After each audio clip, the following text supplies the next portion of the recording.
of 1. So, Abram obeyed. He left everything he had ever known to follow a voice no one else heard. He wandered and he waited, building altars along the way. And he believed, not in what he saw, but in a promise. A city not made by hands, a place designed and built by God himself. Somewhere in the plains of Canaan, he believed that city still waited, and from it, a man would come. A priest, a king, an ancient one without beginning or end. However, something tragic happened, because Lot, his nephew, chose the better land, the greener valley, the cities that looked like Eden.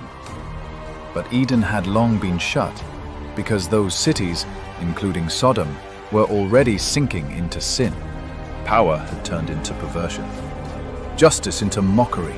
The strong devoured the weak, and the stranger was no longer welcomed, but hunted. Their sins weren't hidden anymore. They were celebrated in the streets. But while Sodom partied, something darker was forming just beyond their reach, a war from the east. Because while the people of Sodom feasted, 4 kings were marching, powerful kings, war kings. From the lands beyond the rivers, Kedorlaomer of Elam, Amraphel of Shinar, Arioch of Elasa, Tidal, king of nations. They had ruled the land from a distance.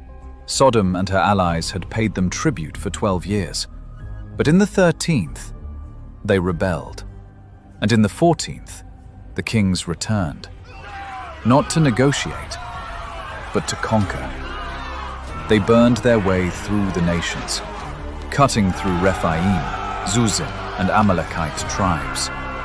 They crushed the Horites in their mountains. They swept through Hazazon Tamar. And then, they reached the valley.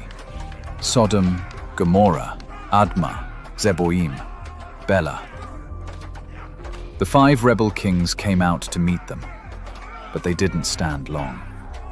The kings of Sodom and Gomorrah were the ones who fled, and some of their men fell into the tar pits, or slime pits, while others escaped to the hills. The battle was short, the defeat total. And among the captives was Lot, Abraham's nephew, taken like livestock, dragged away as plunder. The city he trusted couldn't save him. The land he chose became his prison.